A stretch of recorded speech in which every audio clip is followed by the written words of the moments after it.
नमस्कार मित्रांनो, घरोघरी मातीच्या चुली या मालिकेमध्ये आज आपण पाहणार आहोत.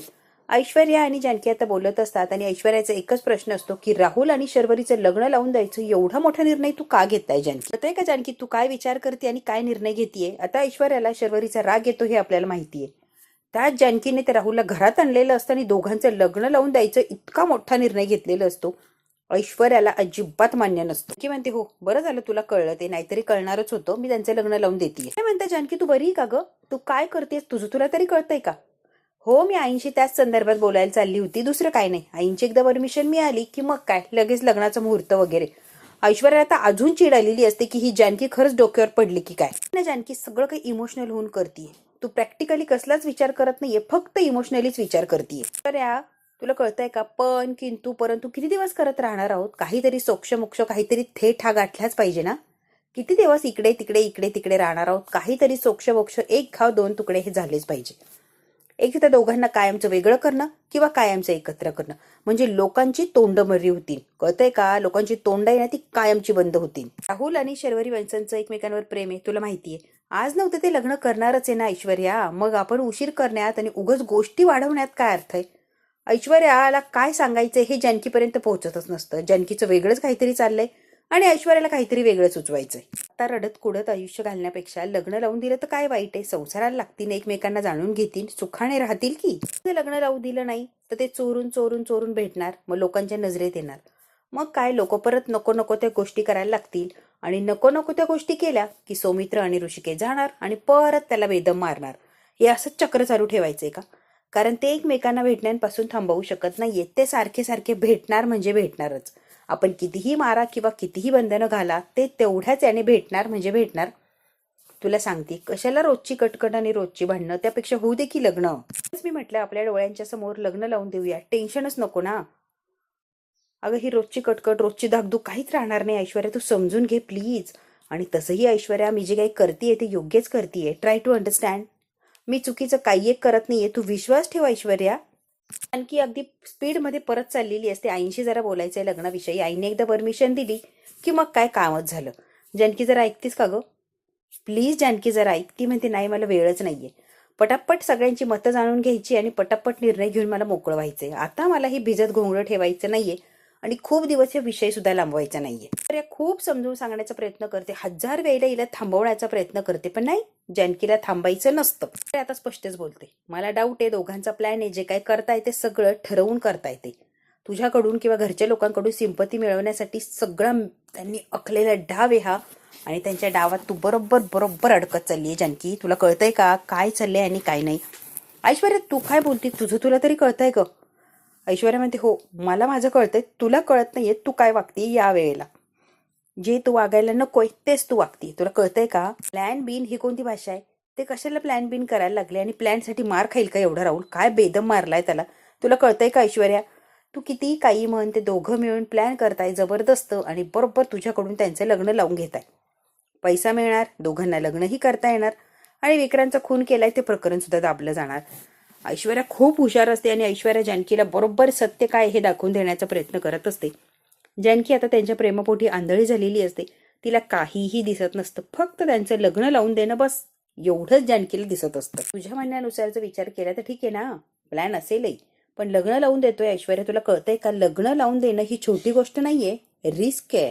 लग्न झालं तर काय प्रॉब्लेम आहे सांग की? तुला काही प्रॉब्लेम आहे का? अगं जानकी, तेच सांगण्याचा प्रयत्न करते, तुला सुचत कसं नाहीये? प्रॉब्लेम काय? हा कसा प्रश्न आहे जानकी तुझा? प्रॉब्लेम प्रॉब्लेम प्रॉब्लेमच आहे. प्रॉब्लेम शिवाय दुसरं काहीच नाहीये. तुझ्या डोक्यात कसं बसत नाहीये जानकी? बोल आणि शर्वरीचं लग्न लावून देणं, ओके? तुझ्या दृष्टीनं छान पुण्याचं काम, व्यवस्थित दोघांना एकत्र आणणं असं काम आहे. पण माझ्या दृष्टीनं चोराच्या हातात सत्ता देण्यासारखं आहे. चोराच्या हातात तिजोरीच्या चाव्या देऊन, कर बाबा तुला हवी ती चोरी कर, असं केल्यासारखं आहे. तुला कळतंय का? त्या दोघांना लायसन मिळणार आहे आणि बिनधास्त ते नको ते करणार आहे. आपल्याच घरात डल्ला नाही मारला म्हणजे मिळवला, अख्खं घर धुवून नेतील ते. एक नंबरचे चोर आणि भामटे आहेत ते. जानकी म्हणते, ठीक आहे ठीक आहे, लग्नानंतर चोरी करून पळून जाणार ना ते? अगं नेऊन नेऊन काय नेणार? नशीब नेणार का? नाही ना, जेवढं नशीब तेवढं तर राहणार ना. निव दे की, काय नाहीच तेवढं निव दे. ही जानकी इतकी मूर्ख झालेली असते की ती काहीही करायला तयार आहे आणि समजून घेत नसते, किंवा जे समोर स्पष्ट दिसतंय ते सुद्धा तिला डोळ्यांनी दिसत नसतं. इतकी आंधळी झालेली असते शर्वरी आणि राहुलच्या प्रेमात. फक्त लग्न लावून द्यायचं एवढं एकच ध्येय तिला दिसत असतं. ऐश्वर्या कोणत्या अँगलने समजावतीये, काय सांगण्याचा प्रयत्न करतेय, हिला काहीही देणं घेणं नसतं किंवा तिला कळतच नाही. सगळ्यात महत्वाचं ऐश्वर्या, तू विचारच करू नको ना. कशाला विचार करायला जाती, दे की विचार सोडून. माझ्या पद्धतीने मी हँडल करते आणि तू यात पडूच नको असं मला वाटतंय ऐश्वर्या. प्लीज, तुला नाहीये ना विश्वास, मग तू या सगळ्यात पडूच नको. Please please please. ठीक आहे, असू दे, तुझ्या म्हणण्यानुसार शर्वरी वंश राहुल यांचं जाऊ दे, मरू दे. आईंचा विचार करतीस का? आईंना किती काळजी, आईंना किती टेन्शन आहे. सारखी शर्वरी शर्वरी शर्वरी.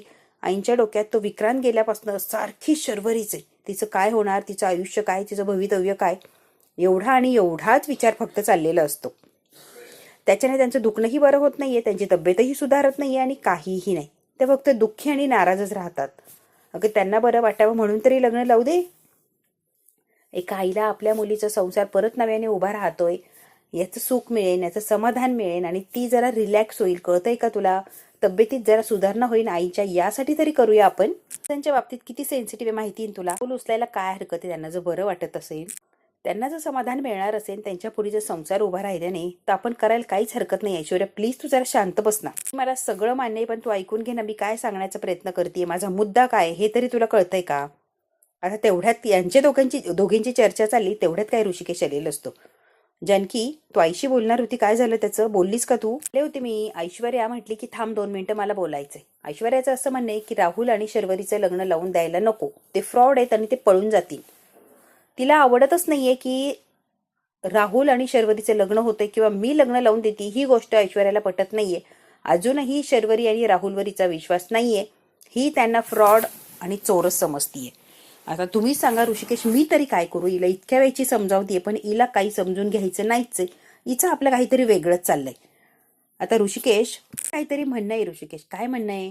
हे बघा ऋषिकेश दादा, मी जे म्हणते ते तुम्हाला पटणार नाहीये, मला माहितीये, पण मी आपल्या घराच्या भल्यासाठी बोलते असं समजा आणि प्लीज एकदा ऐकून घ्या, त्यावर विचार करा. राहुल काय मला बरोबर वाटत नाही. 1 नंबरचा फ्रॉड आहे तो मुलगा. परीक्षा घ्यायला काय हरकत आहे, घेऊन तर बघूया. असं म्हणणं आहे की तो फक्त इथे पैशांसाठी आलाय. पैसा हवाय त्याला. पैसा मिळाला की तो शर्वरीला सुद्धा सोडून देणार. शर्वरी आणि राहुलचं लग्न लावून दिलं आणि तो जर पैसे घेऊन पळाला तर करायचं काय? शर्वरीला धोका दिला तर काय? शर्वरी 2-2 लग्न करून सुद्धा सुखी होणार नाहीये, याचा अंदाज येतोय का तुम्हाला? शर्वरीसाठी प्रयत्न करतोय, तिने सुखी व्हावं, तिचं आयुष्य मार्गी लागावं, पण यातून तिचं दुःखीच होणार असेल तर करायचं काय ऋषिकेश दादा? तुला डाऊट आहे ना ऐश्वर्या? ठीक आहे, तुझं म्हणणं सुद्धा आपण सिद्ध करूया. राहुलची लग्न आधी आपण परीक्षा घेऊन बघूच या.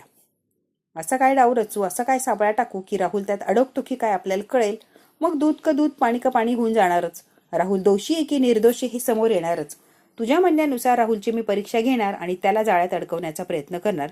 बघू, मग तर तुझा डाऊट क्लिअर होईल. त्यासाठी माझ्याकडे एक जबरदस्त प्लॅन आहे आणि तो प्लॅन ऐकल्यानंतर तुम्हालाही आवडेल. तिचा काय प्लॅन आहे? जानकीने सगळं आता हॉलमध्ये उभा राहून ऋषिकेश आणि ऐश्वर्याला सांगितलेलं असतो की आपण असं असं करायचंय, त्याच्याने राहुल कसा आहे काय आपल्याकडे लगेच प्रूफ मिळेल. ऐश्वर्या म्हणते ठीक आहे, डन, तुझ्या प्लॅन प्रमाणे करूया आपण आणि तुझं जे म्हणणं आहे ते खोटं ठरवण्यासाठी मी प्रयत्न करणार पुरेपूर. जानकीला, ऋषिकेशला, ऐश्वर्याला तिघींनाही पटलेलं असतं आणि तिघांनाही आता हे गोष्ट पटल्यामुळे डन झालेलं असतं की आता राहुलची परीक्षा घ्यायची म्हणजे घ्यायची. त्याच्या नकळत सगळं काही आपण करायचं. राहुलला पैसा हवाय की शर्वरी हे आपल्याला नक्की आणि नक्कीच कळेल. राहुल आता इकडे बसलेला असतो आणि त्याला शर्वरीचा मेसेज येतो. राहुल म्हणतो ही शर्वरी घरातल्या घरात काय मेसेजवर बोलतीये का ग? जानकी वहिनी म्हटल्या भेटू नका म्हणून बोलत नाहीये का? भेटत नाहीये का? ती म्हणते हो तसंच काहीतरी आहे, पण तू आत्ताच्या आत्ता ये आणि चौकात येऊन मला भेट. शर्वरीने राहुलला आत्ताच्या आत्ता चौकात येऊन भेटायला लावलेलं असतं. राहुल म्हणतो आता ही शर्वरी नेमकी काय करते आणि काय नाही कळत नाहीये. आत्ता चौकात येऊन भेटण्याला काय अर्थ आहे आणि कुणी जर बघितलं तर करायचं काय? राहुल आता ज्या ठिकाणी मेसेज करून बोलवलंय म्हणजे चौकात, तिथे आलेलं असतो. आता चौकात येतो आणि पाठमोरी शरू बसली असं त्याला वाटत असतं. तो आता पाठमोरीची बसली व्यक्ती ती शरूच आहे असं समजून बोलायला लागलेलं असतं राहुल. अगं शरू, तुझं हे काय चाललंय? चौकात भेट, दागिने पैसे घेऊन फरार होऊया, हे काय चाललंय तुझं? दागिने आणि पैसे घेऊन पळून जायची काय गरज आहे? जानकी बहिणी आपलं लग्न लावून द्यायचंय म्हणून धडपड करतीच आहे ना. एवढ्या मोठ्या मनाने तिने माफ केलंय, पुढाकार घेतलाय, मला घरात आणलंय आणि हो सगळ्यांना कन्व्हिन्स करून आपलं लग्न लावून देण्याचा प्रयत्न करतीच आहे ना ती. मग हे पळून वगैरे जाणं काय लावलंय तू? आणि शरू, तुला कळतंय का मी काय म्हणतोय? तुझ्या डोक्यात हे खूळ आलंच कुठून? अगं पैसा पैसा काय कमावता येतो? पैसा माणसं कमावता येत नाही. माणसं जर गमावली ना तर काहीच नाही, या काहीही नसतं. कितीही पैसा असू दे आणि जर माणसं नसतील तर पैशाचा काय उपयोग आहे? सगळ्यात महत्वाचं कुटुंब, फॅमिली, आपली माणसं, प्रेम करणारी माणसं ही पहिल्यांदाच जवळून एवढं बघितलंय मी. आणि मला जर एवढी माणसं असती तर मी इथून पळून जाण्याचा विचार केलाच नसता. तू जो चुकीचा विचार करतेय ना शरू, आय डोंट लाईक. तुला कळत कसं नाहीये शरू, हे पळून वगैरे जाणं म्हणजे चुकीचं आहे. आणि मुळात जानकी बहिणीचा विश्वासघात केल्यासारखं आहे.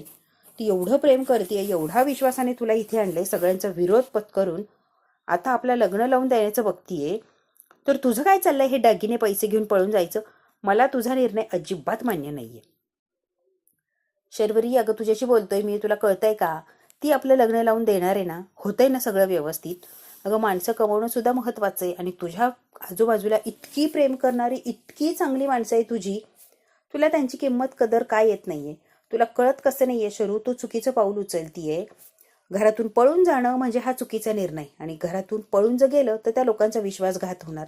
एकदा काय विश्वासघात झाला तर आपल्या हाताला काहीही येत नसतं, हे सुद्धा तू माइंडमध्ये सेट करून ठेव. कारण आपण जर घरातून निघून गेलो तर आपल्या पदरात काहीही येणार नाही, फक्त अविश्वास येणार. आणि जानकी वहिनी तर कधीच आपल्यावर विश्वास ठेवू शकत नाहीये. तेव्हा ती आपल्याला लग्न लावून देतीये, मुकाट्यानं लग्न करायचं आणि सुखाने संसार करायचा.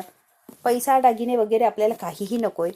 आपल्याला फक्त एकमेकांना भेटायचं, एकमेकांवर प्रेम करायचे, बस आयुष्य एकत्र काढायचे. पैसा वगैरे आपल्याला काहीच नको. आता हा राहुल एवढं सगळं बोलतो आणि खांद्यावर हात ठेवतो शरू म्हणून. शरू ऐकतेस ना तू, शरू ऐकतेस ना तू, म्हणून जानकी मागं बघते. जानकी बहिणी तुम्ही? हो राहुल, मीच. आता ऋषिकेश आलेला असतो, ऐश्वर्या आलेली असते आणि तिघेही राहुलच्या येऊन समोर उभे राहतात. राहुलला धक्काच बसतो की हे तिघे इथे काय करतात? जानकी बहिणी, मला तर मेसेज शरूने केला होता की चौकात येऊन आपण भेटूया, अर्जंट कामे, म्हणून मी आलोय भेटायला. आणि तुम्ही इथे काय करताय म्हणजे मला कळत नाहीये जानकी बहिणी, हे सगळं काय चाललंय? ती म्हणते, ऐश्वर्या आता तरी विश्वास बसलाय ना, पटतंय का तुला? मी काय सांगतेय तुला पटतंय का? मी तुला सगळं व्यवस्थित शांतपणे सांगतेय, रिलॅक्स. तू आधी शांत हो, मी सगळं सांगतेय.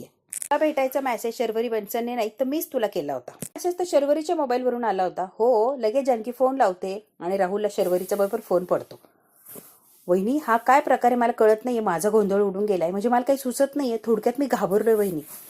आता ऋषिकेश म्हणतो, राहुल रिलॅक्स, घाबरायची किंवा टेन्शन घ्यायची काळजी करायचं अजिबातच काही कारण नाही. एकदम शांत आणि निवांत हो, मी तुला सगळं सांगतोय. सांगता हे सगळं करायला लागलं, पण तू सुद्धा आम्ही जे गोष्टी केली आहे त्यामध्ये अगदी खरा उतरलास. तुम्ही माझी परीक्षा घेत होता आत्ता, हे खरं नव्हतं? हो, तुझी परीक्षाच घेत होतो. तुला जेव्हा औषध द्यायला आले ना राहुल मी, तेव्हा तुझा फोन घेतला आणि शर्वरी बन्सलच्या नावाने माझा फोन सेव्ह केला, म्हणूनच तुला मेसेज फोन करता आला मला. आणि खरं तर आम्हाला बघायचं होतं तू शर्वरीवर प्रेम करतो की शर्वरीकडे असलेल्या पैशांवर, म्हणून आम्हाला हे सगळं करायला लागलं. कारण शर्वरीशी लग्न करणार आहेस तू, शर्वरीचा परत आम्ही संसार उभा करून देणार आहे, परत आमच्याकडून कोणती चूक व्हायला नको, म्हणून आम्हाला सगळं काही जाणून पारखून घ्यायचंय, यासाठीच आम्ही हे सगळं केलंय.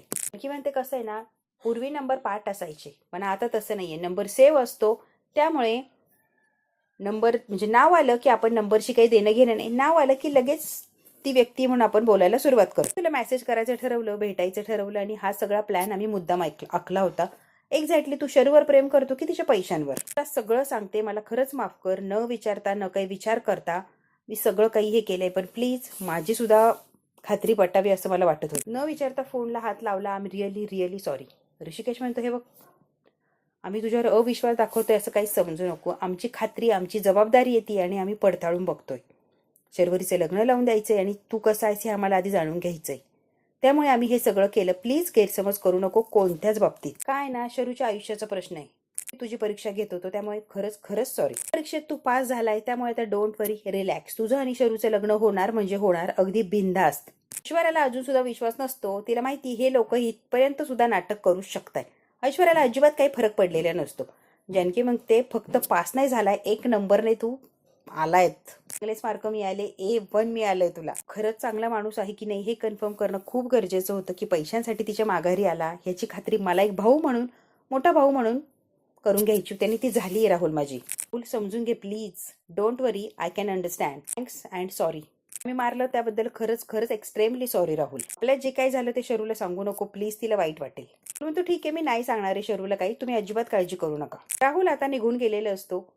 राहुल सुद्धा काही कमी नसतो, तो कच्चा खिलाडी नसतो, चांगलाच पक्का खिलाडी असतो. बरोबर या तिघांना सुद्धा त्याने वेड्यात काढलेलं असतं. जानकी आणि ऋषिकेश बरोबर ह्या राहुलच्या प्रेमात पडलेले असतात. आता राहुल निघून गेल्यावर जानकी म्हणते, ऐश्वर्या आता तरी खात्री पटली का तुझी? पटली की नाही खात्री? राहुल खूप चांगला मुलगा आहे ऐश्वर्या, तुला कसं पटत नाहीये? चांगला आहे तो जेन्युइनली वागतोय सगळं, तो नाटक वगैरे काहीच करत नाहीये. ऐश्वर्या तुझं समाधान झालंय ना? तुला खात्री पटली आहे ना की तू खरंच चांगला आहे, शरूला चांगला सुखी ठेवू शकतोय? ऐश्वर्या काहीही बोलत नसते, ती शांतची शांतच उभी असते. की आणि ऋषिकेश फार खुश झालेले असतात की राहुल खरंच चांगला मुलगा आहे आणि आपल्या शरूला तो खरंच सुखी ठेवेल. फार रिलॅक्स असतात ते की चांगल्या मुलाची निवड केली आहे शरूनं. इकडे आता राहुल घरी आलेला असतो आणि डायरेक्ट शर्वरीकडे येतो. थँक्यू सो मच शर्वरी, ऐन वेळेला तू मला हे सगळं काही सांगितलं. तू जर मला खरं काही ते सांगितलं नसतं तर आपला खरा चेहरा त्या लोकांच्या समोर आला असता आणि मग काय सगळ्या प्लॅनची वाट लागली असती. थँक्यू सो मच शर्वरी, तुम्हाला वेळेत आवर घातला. हा प्लॅन त्यांच्यावरच उलटलाय, कितीही शहाणपणा करू दे, बरोबर ते आता त्यांच्याच जाळ्यात अडकत चालली आहे. त्यांचा आता माझ्यावर कमालीचा विश्वास बसलाय. शर्वरी म्हणते एक्झॅक्टली, आणि आपल्याला हेच हवं होतं, बरोबर आहे की नाही? त्यांनी आपल्यावर खूप खूप विश्वास ठेवावा, आपण म्हणू तेच खरं असं त्यांना वाटावं, आणि आपण जे विचार केला होता ते आणि ते अगदी परफेक्ट झालंय. ओके शर्वरी, तुला हे सगळं कळालं कसं का? प्लॅनिंग वगैरे त्यांचं नेमकी काय चाललंय काय नाही? काय झालं, ती तुला औषध द्यायला आली होती, तेव्हा ती औषध देते देता तुझा फोन तिने घेतला हे मी बघितलं होतं. फोन बरोबर काहीतरी छेडछाड करते हे पण माझ्या लक्षात आलं. राहुल घाईघाईने बाहेर चालला तेव्हा शर्वरी सुद्धा त्याच्या मागे मागे गेली. नंतर मला संशय आला, मग मी जानकी बहिणीच्या रूम मध्ये गेले, तिथे नव्हती ती. मग म्हटलं काहीतरी आहे जे माझ्यापासून लपवत आहे आणि मोठं काहीतरी शिस्त आहे.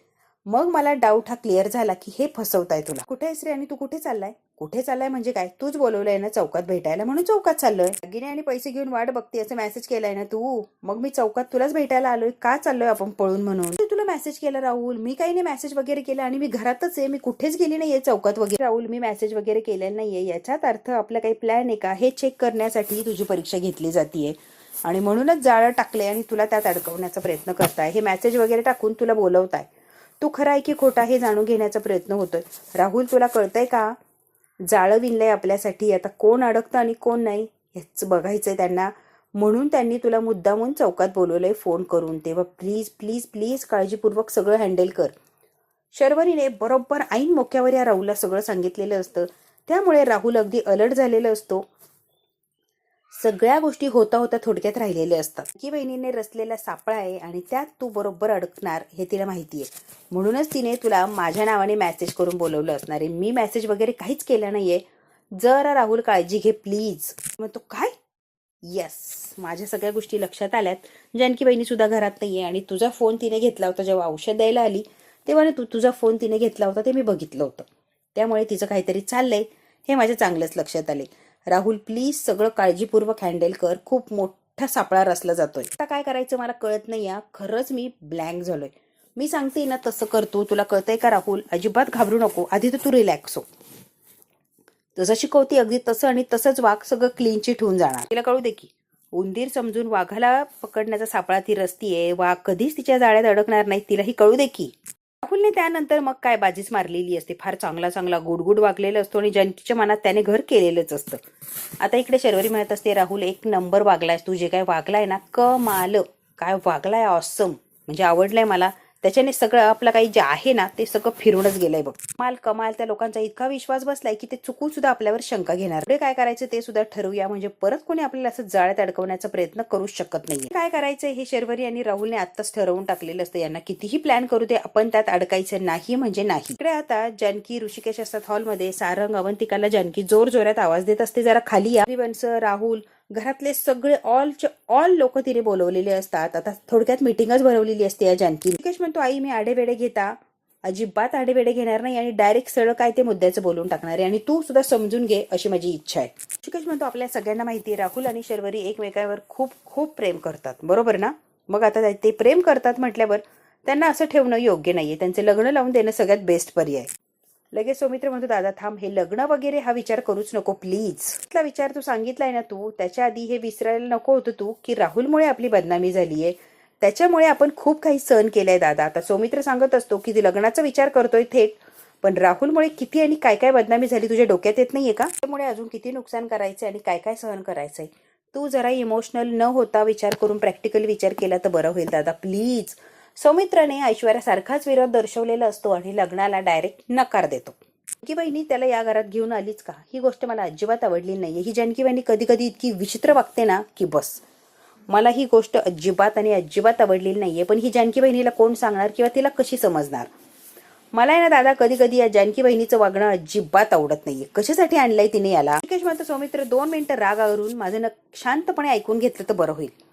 तुझा राग मान्य आहे मला, मी समजूच शकतो आणि त्यावर आपण बोलूच या, पण मी काय म्हणतोय 2 मिनिटं जरा शांत राहून ऐकतोस का? तर ऋषिकेश बोलायला लागलेलं असतं. सौमित्राला अजिबात हे पटलेलं नसतं. बोल ना दादा बोल. राहुल आणि शर्वरीचं लग्न लावून देणं सगळ्यात बेस्ट पर्याय आणि तो सगळ्यांनीच मान्य करावा असं मला वाटतंय. दादा तू काय बोलतोय? तुला एवढं समजून सांगितलं, तुला अजूनही काही फरक पडत नाहीये का? सौमित्र भडकलेला असतो आणि मोठा आवाज करून म्हणतो, तुला कळतंय का तू काय बोलतोय दादा? ऋषिकेश म्हणतो, हो सगळंच कळतंय मला आणि डोकं शांत ठेवूनच सगळा विचार करतोय. राहुलला का मारलं विसरलास का तू? या चर्चा बंद व्हाव्या, घाणेरडे कमेंट बंद व्हावी आणि कायमचं गेल्यानंतर माझ्या बहिणीने आयुष्यभर कुढत आयुष्य जगू नये असं मला वाटतंय. राहुलशी लग्न केलं तर सुखी होईल, सगळ्याच अँगलने पैसा, एक आधार, सगळंच तिला मिळेल आणि ती सुखी राहणार, आनंदात राहू शकते. विक्रांतनंतर तरी तिने सुखी राहावं असं मला वाटतंय. म्हणून सौमित्र खूप शांतपणे आणि विचार करून एवढा मोठा निर्णय घेतलाय. मान्य पचायला जरा अवघड आहे निर्णय, पण जो निर्णय घेतला तो योग्य. प्लीज माझ्यावर विश्वास ठेवा. सौमित्राच्या डोक्यावरून गेलेलं असतं की दादाने हे काय केलंय, डायरेक्ट राहुल बरोबर शर्वरीचं लग्न. राहुल कोण काय कसा आपण नीट तपासला सुद्धा नाहीये, डायरेक्ट लग्न लावून द्यायची भाषा करतात. या निर्णयावर पोहोचलोय, विश्वास ठेव. आधी काय घडलं कसं घडलं आपल्या सगळ्यांनाच माहितीये. आपल्या शरूचा तिच्या सुखाचा विचार करायला नको का? तूच सांग, करायला नको का? सौमित्र म्हणतो, तू हे काय बोलतोस ना, मला माहिती जानकी बहिणीने कन्व्हिन्स केले म्हणून तू बोलतो. जानकी बहिणीचं ऐकून तू बोलतोय, तिने तुला सांगितलं आणि तुला लगेच ते पटलं. तरी म्हणते, हो मग त्यात प्रॉब्लेम काय? राहुल आणि मी लग्न करतोय, त्यात वेगळं काय आणि प्रॉब्लेम करण्यासारखं काय? सांग बरं तू. सौमित्र दादाने त्याच्या बायकोचं ऐकलं, कारण जानकी बहिणी माझ्या सुखाचा आनंदाचा विचार करतीये, मला जे योग्य आहे माझ्यासाठी त्याचा विचार करते, माझ्या भल्याचा विचार करते. मग दादाने ऐकलं, त्यात वेगळं काय? सांग ना सौमित्र दादा. सुख कशात आहे ना हे तुला कळत नाहीये शर्वरी, हा तर मोठा प्रॉब्लेम आहे. तू आता आंधळी झालीस या माणसाच्या प्रेमात किंवा याच्या जाळ्यात अडकलीयस. प्रेमात पाडले त्यामागे काहीतरी हेतू आहे, काहीतरी मोठं असं त्याचं मोटिव्ह आहे. त्याशिवाय तुझ्या प्रेमात तू कसा पडणार? तू वेडी आहेस का थोडी? उभारण्यासाठी, फायदा घेण्यासाठी या घरात घुसलाय शर्वरी, तुला कळत नाहीये का? दादा बास, तू खूप काही बोलतोय असं तुला वाटत नाहीये का? प्लीज दादा बास थांबव हे कुठेतरी. काय लावलंय दादा हे? लुबाडण्यासाठी वगैरे काही नाही, असं वाटेल ते बोलू नको आणि प्लीज उगाच राहुलवर नको ते आरोप करू नको. प्लीज दादा, त्याची काही एक चूक नाहीये या सगळ्या प्रकरणात. अरे माझं चूक कशात आहे हे तुला माहितीये का? आणि माहिती असतं तर तुझी सख्खी बहीण जेलमध्ये होती तेव्हा माझ्या विरोधात उभा राहिलास, पण माझ्या बाजूने केस लढला नाही, तेव्हा तुझं करिअर महत्वाचं होतं. काय बहिणीने तिच्या करिअरचा विचार केला नाही, सगळं दावणीला लावून तिने माझी केस लढली आणि मला निर्दोष बाहेर काढलं. आणि तू माझ्या काळजीच्या बद्दल बोलतोयस होय दादा? ती बहीण असून सुद्धा तू माझ्याकडे पाठ फिरवली आणि आता माझी काळजी वगैरे दाखवतोयस का सौमित्र दादा? आता नाहीच दाखवली काळजी तरी चालेल.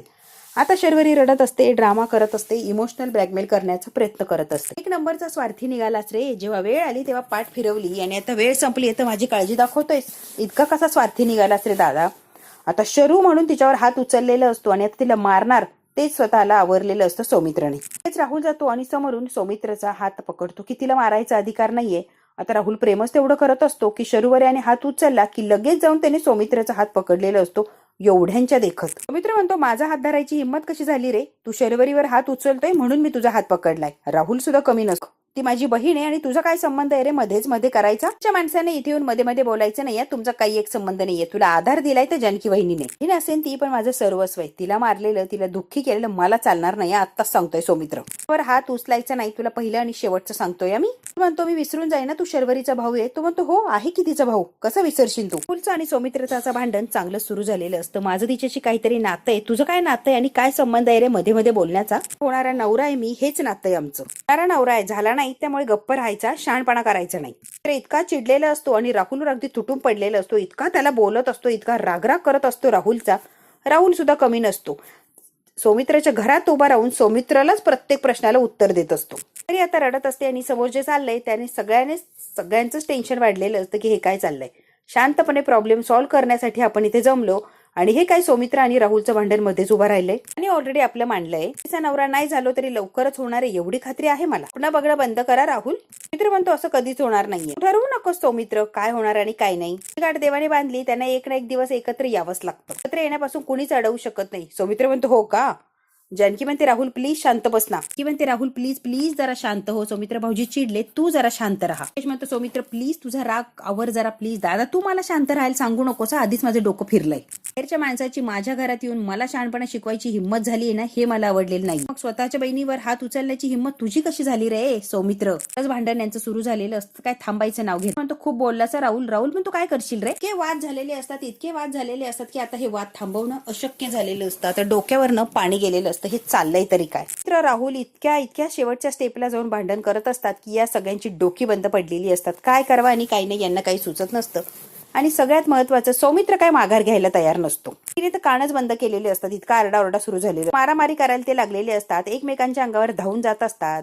आता सारंगने राहुलला पकडलेलं असतं आणि ऋषिकेशने सौमित्राला पकडलेलं असतं की प्लीज तोंडाने बोला, मारामारी वगैरे करू. आता तांब्याचा जोरात आपटून टाकलेला असतो. तेव्हा यांचं भांडण जे असतं जरा शांत झालेली असतात आणि जानकीकडे लक्ष देतात. आता शांत होतात आणि भानावर येऊन जानकीकडे बघायला लागलेली असतात. जानकी मात्र या दोघांकडे इतकी रागाने बघत असते की काय तमाशा लावलाय, काय विचार करून काय बोलायला आपण एकत्र आलो आणि हे काय भांडण करताय तुम्ही. मित्रांनो, हा भाग इथेच संपतोय. पुढच्या भागात काय होणार अगदी आपण थोडक्यात बघूया. की म्हणते, मी विनंती करते इथून जा तू, नाही तर प्रकरण अजून चिघळेन. पवित्र भाऊजी, तुम्ही तुमच्या बहिणीचा विचार करत नाही तर तुम्हाला समाजाचे विचार आहेत, बरोबर? समाज काय म्हणेल, तो तुमची प्रतिष्ठा महत्वाची, बरोबर ना? सगळ्यांनाच विचारते, शर्वरी माणसांच्या आयुष्याची जबाबदारी कोण घेणार आहे? पावलावर प्रत्येक सुख दुःखात आपण त्यांची साथ देऊ शकतोय का? त्यांना प्रत्येक वेळेला आपण प्रोटेक्ट करू शकतोय का? त्यांचं आयुष्य इतकं छोटं नाहीये, त्यांचं आयुष्य खूप काही पडलंय त्यांच्या पुढे. त्यामुळे त्या एकट्या नाही काढू शकत. आणि एकट्याने काढलं तरी ते जगणं खूप मुश्किल आहे. प्रत्येक वेळेला नवीन संकटाचा सामना करायला लागणार, त्यासाठी कुणाचा तरी त्यांना आधार हवाय, कळतंय का? म्हणून लग्न लावून देणं खूप महत्वाचं आहे. म्हणजे बघा जरा शर्वरी वंशांकडे बघा. आता वंश म्हणता म्हणता शरू लगेच नाटक करायला गेलेली असते, बेडरूम मध्ये निघून जाते आणि दणकन अशी दार लावते. आता हे सगळे पळत गेलेले असतात शरू शरू शरू करत. सुमित्रा बाहेर घाबरलेली असते, बीपी शूट करून घेतलेलं असतो, वाचव तिला नाही तर जीवाचं काही बरं वाईट करेल. फाशीचा फंदा तयार केलेला असतो. आता काय, स्वतःला अडकवणार आणि जीव देणार.